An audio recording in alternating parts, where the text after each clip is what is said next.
Nah ini saya jadi merasa ingin harus kuliah lagi deh Pak.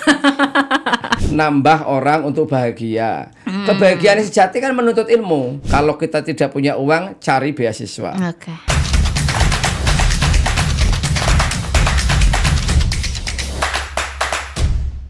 Assalamualaikum warahmatullahi wabarakatuh. Halo, apa kabar sahabat kampus dimanapun Anda berada, terutama mahasiswa UIN ya, yang sedang menikmati perjalanan menuju bulan November dan Desember.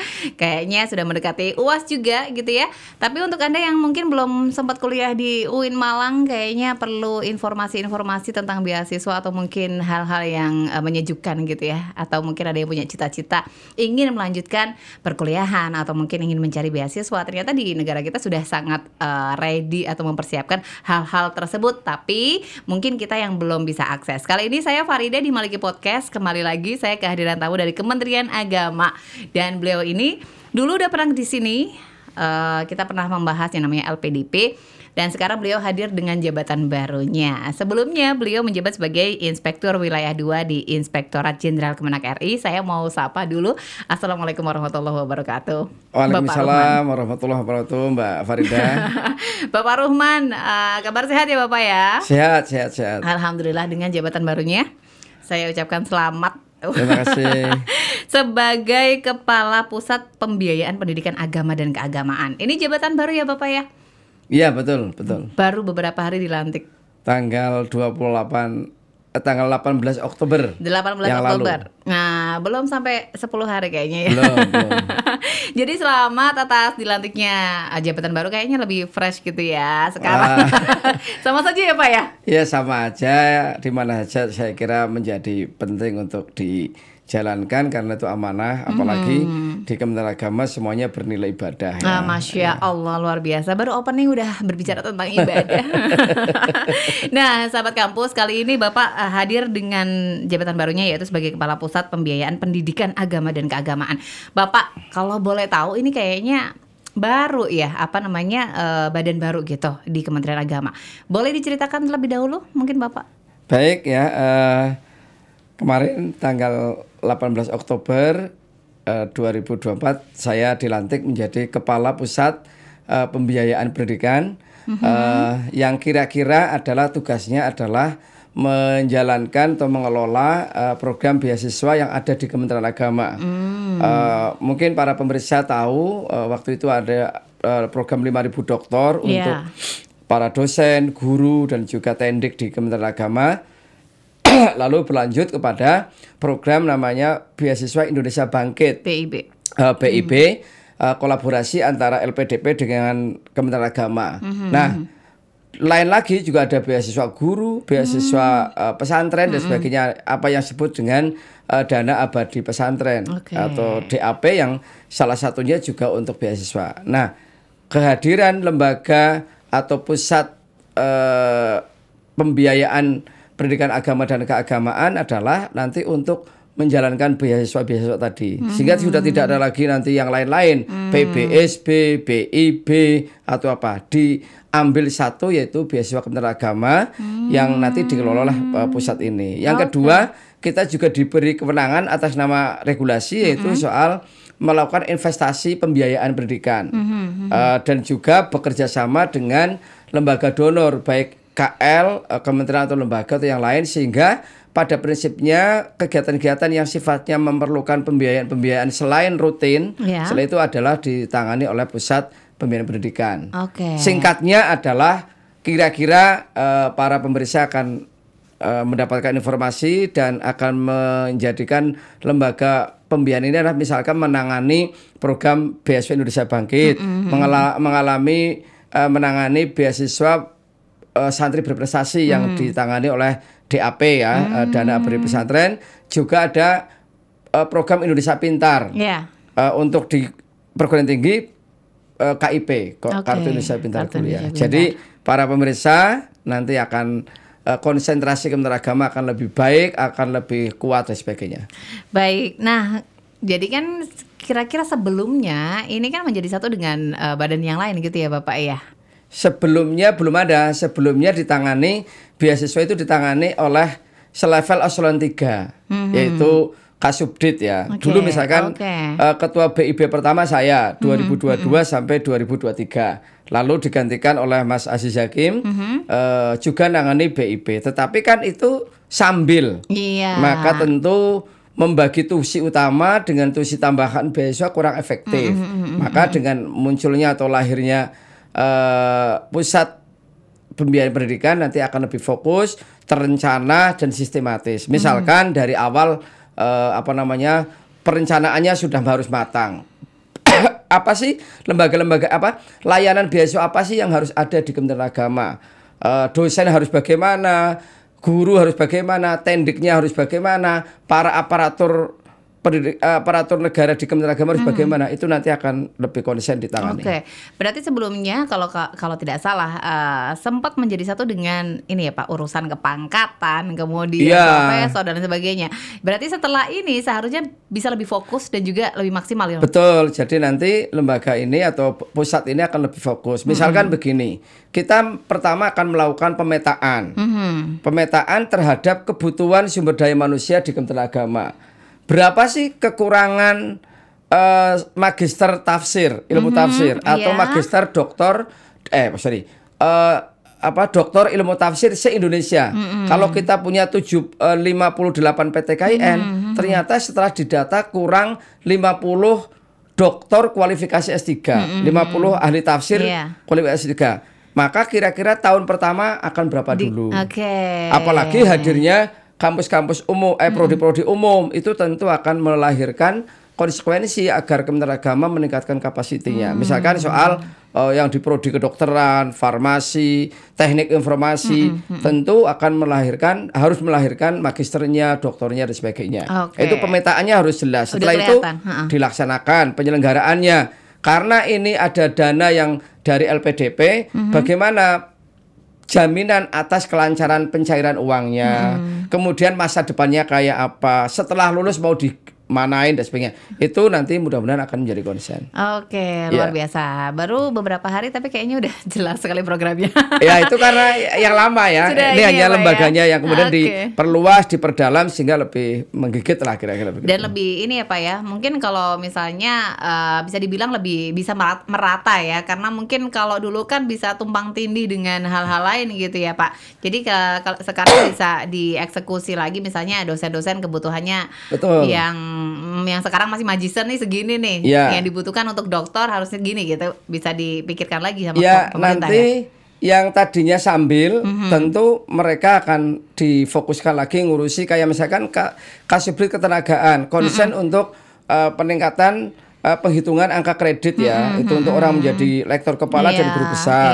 Orang komsel rektor, dia akan meningkatkan capacity building para dosen. Nah, nanti sudah nggak dicampur aduk dengan ngurusi beasiswa. Oke, baik. Kira-kira begitu. Baik Bapak. Nah, di sini kan kata-katanya adalah Pusat Pembiayaan Pendidikan Agama dan Keagamaan. Ini bisa diurai terlebih dahulu. Baik. Agama di mana, keagamaan di mana nih? Ya mungkin tidak perlu galau dengan istilah agama dan keagamaan, tetapi covering areanya diperluas. Dulu kan memang sudah diperluas dengan BIB, Beasiswa Indonesia Bangkit. BIB tidak hanya untuk Ditjen Pendis, tapi juga untuk Ditjen Bimas Islam, Kristen, Katolik, Hindu, Buddha, dan juga warga Kementerian Agama lah kira-kira gitu. Nah, setelah ada pusat pembiayaan itu akan diperluas lagi. Tidak hanya itu, pemahaman masyarakat lebih detail lagi. Nanti akan teman-teman di Kristen akan mendapatkan layanan, di Katolik akan mendapatkan layanan. Misalkan di sana ahli kitab suci Injil gitu. Nah, ada butuh berapa sih pendidikan agama Kristen, gurunya butuh kualifikasi apa sih? Nah, makanya kemudian akan menjadi penting, termasuk juga di Hindu. Itu sih jadi lembaga pusat ini tidak hanya menangani yang Islam yang berada di Ditjen Pendis atau Ditjen Bimas Islam, tetapi menangani juga seluruh keluarga besar Kementerian Agama. Oke, nah sudah mulai kelihatan ya bahwa ternyata Kementerian Agama itu bisa memang beliau itu eksis atau Kementerian Agama eksis di negara kita itu mewadahi semua agama dan juga sudah memikirkan masing-masing agama juga mendapatkan porsi yang sama ya Pak tidak hanya berfokus pada agama Islam. Nah kemudian Pak, saya juga ingin melihat tentang kondisi madrasah dan pesantren, kan otomatis di bawahnya Bapak juga ya? Ya, dalam hal tadi pembiayaan pendidikan, yaitu beasiswanya, investasi pendidikannya dan sebagainya. Kalau pesantren kesempatannya sejauh apa Pak? Selama ini kan di pesantren menggunakan dana abadi pesantren, yang salah satunya juga dipakai untuk pembiayaan beasiswa. Maka dengan munculnya pusat baru ini, maka dana abadi pesantren yang hari ini dikelola juga sambil oleh salah satu kasubdit di Direktorat PD Pontren, maka nanti akan diberikan kewenangan kepada pusat pembiayaan pendidikan.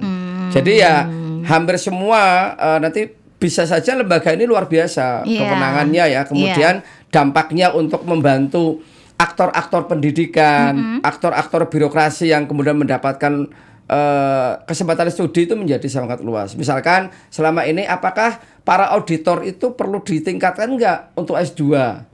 Para tenaga administrasi, apakah pustakawan, apakah juga tenaga pendidik yang lain itu akan ditingkatkan enggak? Nah, itu yang saya kira menjadi sangat penting lahirnya atau ya, tinggal nanti kita akan mendapatkan berapa layanan atau besaran anggaran dari LPDP sehingga kita bisa leluasa untuk menangani kebutuhan organisasi di Kementerian Agama. Luar biasa sekali. Jadi kayaknya jadi lebih siap lagi ini untuk Anda yang juga sudah mempersiapkan yang sudah mulai niat kuliah kuliah lagi. Dan ini bukan hanya untuk yang ingin masuk ke PTKIN atau PTKIS, bukan hanya itu ya Pak ya, tapi ternyata buat yang tendik, yang udah lama mengabdi di suatu lembaga juga akan ada kesempatan untuk kita semua. Wah, luar biasa sekali pemerintah kita ya. Baik Bapak, saya mau merujuk ke ini. Selebihnya posisi ini yang baru ini nih Pak, dampak ke PTKIN sendiri kita ya, mungkin perguruan tinggi agama kali ya. Nah, ini fungsinya ada di mana Pak? Ya, pertama PTK, perguruan tinggi keagamaan, baik berada di lingkungan Pendis berarti perguruan tinggi keagamaan Islam. Kalau di Kristen perguruan tinggi keagamaan Kristen, dan Katolik juga sama, Hindu juga sama. Mempunyai jaminan bahwa kalau orang ingin maju, dosen ingin naik kelas menjadi S3, kemudian juga para tendik ingin mendapatkan tambahan studi, maka ada kesempatan yang lebar. Termasuk UIN Malang ya tentu ya. UIN Malang nggak usah sungkan-sungkan, nggak usah merasa bahwa saya nggak ada punya kesempatan. Asal nanti umurnya masuk, kan biasanya kalau di LPDP kan 47 tahun. Maka sepanjang umurnya masih seperti itu bisa dilayani, kemudian menjadi bagian dari beasiswa itu. Yang kedua, saya kira harus merasa berkomitmen tinggi itu digayung sambuti oleh kalangan keluarga besar Sivitas Akademika PTK. Jangan sampai ada pusat ini dengan kewenangan yang luas, dananya sudah ada tapi mau mengkuliahkan pada nggak mau. Atau misalkan ya, ini problem bahasa ya, ternyata begitu diumumkan studi di Amerika, Inggris, Prancis, Australia, pendaftarnya nggak ada. Ini kan jadi problem. Maka sehari ini dosen-dosen muda terutama itu juga harus ambil bagian untuk mendapatkan layanan-layanan beasiswa ke depan, termasuk mempermudah birokrasi kampus. Jangan-jangan nanti yang dia sudah pintar tapi nggak boleh kuliah dulu. Sepanjang saya masih jadi pimpinan maka kamu nggak boleh kuliah. Nah, ini kan jadi persoalan. Nah, ini yang menurut saya penting. Para rektor, warek, dekan, direktur pasca memberikan keleluasaan. Saya adalah akan memberikan usia produktif untuk kuliah, ya kuliah. Nanti tidak tergantung oleh orang-orang tertentu. Maka kaderisasi berjalan. Yang sudah kuliah nanti ada penggantinya, pengganti balik, yang kuliah balik nanti akan berangkat lagi. Nah, saya kira budaya atau budaya kualitas ini menjadi habit PTKI, termasuk PTKI di lingkungan di UIN Malang. Sudahlah, nggak usah takut-takut, banyak yang memikirkan. Ditinggal satu kader akan tumbuh banyak kader dan sebagainya. Menurut saya sih begitu. Nah, ini harapan saya ya. Baik, Karena terus terang evaluasi saya menangani BIP tahun 2022-2023 sudah diterima BIP tapi nggak boleh pergi oleh pimpinan satkernya. Oke. Nah, itu kira-kira begitu. Kayaknya ini di seluruh lembaga kayaknya Ya, ya Pak ya. ada problem-problem birokrasi. Oke, jadi apalagi kita terbatas dengan usia ya Pak ya. Ya. Kalau misalnya ditunda-tunda dengan hal-hal yang Nanti bersifat kapan dia birokrasi, mau dapatkan betul. layanan ini? Nah ini saya jadi merasa ingin harus kuliah lagi deh Pak. Baik, Oh, ya. Bapak. Jadi kalau beasiswa non degree atau misalnya kayak contohnya kemarin kita sempat juga di UIN Malang itu memberangkatkan beberapa mahasiswa juga alhamdulillah keterima MOSMA gitu ya. Ya. Apakah ini juga akan kembali di bawahnya Bapak atau bagaimana? Ya, nanti strukturnya kira-kira akan nanti menjadi strukturnya di bawah pusat itu ketua tim kerja yang membidangi beasiswa pendidikan tinggi. Nah, itu yang degree dalam negeri, degree yang luar negeri. Nah, makanya ini akan termasuk KIP kuliah di dalam struktur yang pertama, yaitu di bawah kami ada namanya ketua ketua tim kerja yang membidangi soal beasiswa pendidikan tinggi. Nah, yang kedua tim kerja yang membidangi beasiswa pada pendidikan dasar dan menengah. Di situ nanti akan ada yang bantu. Kasubtimnya adalah bagaimana PIP pada pendidikan dasar, keagamaan dasar, MI, MTS, dan kemudian PIP pada pendidikan menengah, perkeagamaan menengah, yaitu SMA, MA ya, MA dan sebagainya, sejenis dan sebagainya. Nah, di kanan itu di selanjutnya ada Katim atau Ketua T yang membidangi soal investasi pendidikan, kerjasama dan dana abadi pesantren. Nah, itu yang saya kira nanti yang salah satu pertanyaan Mbak Farida tadi soal non degree akan ditangani di Katim 3. Oke. Nah, ini rancangannya karena terus terang saya dituntut untuk menyiapkan kelembagaannya, regulasinya, orangnya, bahkan kantornya hari ini belum punya. Nah, tetapi kan bagi saya kantor bisa ada di tas ya, kantor bisa ada di laptop ya. Bagi saya nggak begitu problem, tetapi lama-lama nanti kita akan kuat sebagainya. Mungkin orang masih mencibir atau apa itu lembaga baru, tapi tunggu beberapa tahun, tidak lebih dari setahun, saya kira orang akan yakin bahwa sangat penting lembaga ini. Tapi kalau kita melihat mengevaluasi dari hal-hal yang sebelumnya, sudah banyak sekali dampak yang dirasakan oleh masyarakat kita sebenarnya dari BIB, LPDP. Kalau saya melihat adik-adik tingkat saya gitu ya Pak ya, keterima, kemudian bisa posting di sosial media mereka, menjadi award itu. Kayaknya memang pemerintah juga memang fokus memperhatikan hal-hal yang bersifat pendidikan itu sebenarnya gitu. Tapi semoga rencana Bapak bisa tereksekusi dengan baik. Kayaknya saya yakin sih kalau Bapak yang mandatnya dari regulasi maupun dari pimpinan begitu. Supaya nambah orang untuk bahagia. Kebahagiaan sejati kan menuntut ilmu. Apalagi bagi sivitas akademika. Lah, negara hadir untuk memberikan kepastian warganya untuk studi lanjut. Yang belum S1 jadi S1, yang belum S2 lanjut S2, termasuk S3, termasuk peningkatan kapasiti bidang yang lain, soal keterampilannya, pengetahuannya. Misalkan dia kemarin kursus di Jerman untuk sitasi atau apa ya, kemudian AI ya, di Inspektorat Jenderal ada kursus pelatihan AI, Artificial Intelligence di sebuah negara. Nah, yang begitu-begitu juga penting. Betul sekali. Nah, tetapi lagi-lagi dana abadi pesantren, dana BIB yang selama ini adalah dana LPDP harus ditambah. Nah, nanti mimpi-mimpi anak bangsa di bawah Kemenak itu akan terwujud. Masya Allah, amin ya rabbal alamin. Nah, itu biasanya.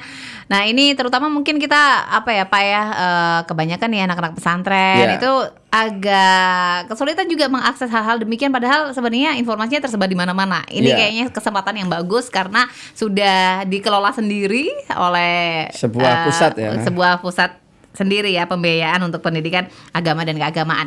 Baik Bapak, sebelum kita akhiri, mungkin ada informasi atau mungkin dari Bapak sendiri, apa sih kemudian setelah pemerintah atau juga dari Kementerian Agama mempersiapkan wadah yang seperti ini, memberikan kesempatan yang begitu luas untuk siapapun, mau tenaga pendidik, mau yang belum kuliah ataupun yang sudah kuliah atau degree dan non degree, yang kita harus persiapkan. Selain tadi Bapak sempat menyebut kemampuan bahasa mungkin nih. Nah, apa Pak yang perlu kita siapkan? Ya mungkin saya pernah ya ditanya oleh Mbak Farida di beberapa waktu ya soal di sini. Iya. Kalau hari ini yang dunia tetap sering berubah, cepat berubah. Kalau kita tidak berubah, maka kita akan tergilas oleh zaman. Makanya paradigma kita, cara berpikir kita juga harus berubah, mentalitas kita harus berubah, termasuk kita merespon anak zaman. Maka orang yang sukses adalah orang yang bisa beradaptasi dengan perubahan itu. Nah, karenanya paradigma tentang layanan pendidikan yang dulu orang mau belajar aja susah, sekarang orang mau belajar begitu mudah. Duitnya sudah ada. Berarti tinggal menyiapkan soal daya juang dan daya tahan. Artinya teman-teman nanti harus mendapat beasiswa, punya daya juang. Jangan bawa beasiswa itu bukan datang ujuk-ujuk, tapi diperebutkan, diseleksi dengan baik. Yang kedua, dalam rangka seleksi juga persiapan bahasa. Di samping soal kultur ya, kira-kira kalau belajar di Amerika kulturnya kayak apa sih? Di Mesir, Kairo kayak apa sih? Kemudian di Australia kayak apa? Itu juga mulai diharapkan. Nah, pada gilirannya maka kualitas personal akan sangat menentukan. Betapapun negara punya kemauan membiayai studi, tapi kalau warganya atau kita sendiri tidak mempersiapkan persiapan itu ya agak kurang. Ini tuh yang saya sebut dengan gayung bersambut. Kementerian Agama punya ini, kalian mau ngapain nih? Anak-anak ngapain nih? Dulu kita adanya beasiswa Super Semar zaman saya kuliah. Dapat hanya sekali. Beasiswa Jarum dapat sekali. Beasiswa Sido Muncul dapat sekali. Nah, ini full study. Ya, saya kira sekali lagi saya belum bisa banyak bicara karena nanti 2025 kita akan dapat dana dari LPDP berapa. Begitu kita dapat, kita akan hitung kebutuhan kita dan apa yang bisa kita lakukan. Selain itu tentu supporting manajemen dari Kementerian Agama sendiri untuk mempelajari ini. Mungkin itu saya ajak adik-adik saya, teman-teman saya yang usia produktif. Jangan menyerah dengan keadaan, semua ada jalannya. Kalau kita tidak punya uang, cari beasiswa. Kalau kita sudah punya uang, cari kesempatan dengan apapun untuk menajamkan diri kita di dalam menyikapi perubahan. Baik. Terima kasih. Luar biasa. Terima kasih Bapak. Wah, ini tadi yang dikatakan oleh Pak Ruhman banyak banget. Jadi kayak sebenarnya negara, Kementerian Agama sudah memberikan fasilitas yang begitu luas dan banyak. Kalau nggak ada uang, ternyata pemerintah juga mensupport loh. Tinggal kita pribadi yang mempunyai daya juang dan juga daya survive tadi ya Pak ya, daya tahan. Jadi untuk adik-adik atau juga kita semuanya, mungkin teman-teman saya yang lagi pusing kayaknya mau lanjut kuliah atau enggak, kayaknya harus benar-benar mempersiapkan diri dari sekarang, karena tadi kata Bapak kesuksesan masa depan itu tidak ujuk-ujuk gitu ya, dipersiapkan dari jauh hari dan juga kita sedang memperebutkan kesuksesan itu. Bapak Ruhman, Dr. Ruhman Bashori, terima kasih banyak Bapak. Sama-sama Mbak. Sekali lagi saya ucapkan selamat, semoga Bapak bisa menjalankan tugas ini dengan baik, bisa memberikan manfaat lebih luas untuk umat gitu ya, tidak hanya umat Islam tapi juga agama yang ada di Indonesia. Terima kasih. Baik, dan untuk Anda sahabat kampus yang dari UIN Malang atau mungkin yang tidak dari UIN Malang ya, kayaknya itu dia gambaran tentang kondisi pemerintahan yang ternyata mensupport sekali tentang kehidupan pendidikan kita, keberlanjutan pendidikan anak bangsa gitu ya. Jadi tergantung kita bagaimana kita ingin mengaksesnya, seperti itu. Saya Farida, sampai ketemu lagi di Maliki Podcast berikutnya. Assalamualaikum warahmatullahi wabarakatuh. Waalaikumsalam warahmatullahi wabarakatuh.